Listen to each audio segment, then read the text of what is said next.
Welcome back, and in today's video I'll guide you through the process on how you can enable and how you can disable offer to save passwords in the Google Password Manager on the Samsung Galaxy Z Fold 6.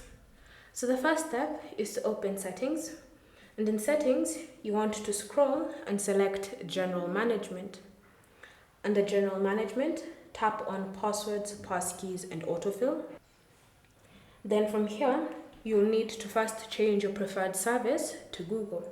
So tap on Preferred Service, select Google, confirm by tapping on OK. Then you can go back, and then from here, underneath All Services, you want to select Google. So from here, you should see Autofill with Google.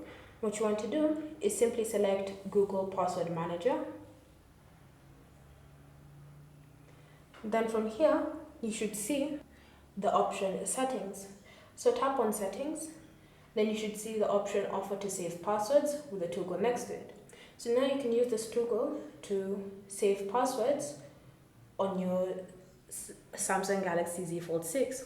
So anytime this is enabled, it means that when you're creating a new account for something, you can have Google offer to save you that password.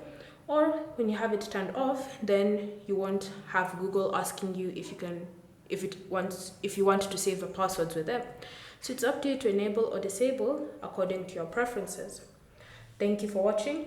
If you have any questions or comments, leave them down below and we'll get back to you.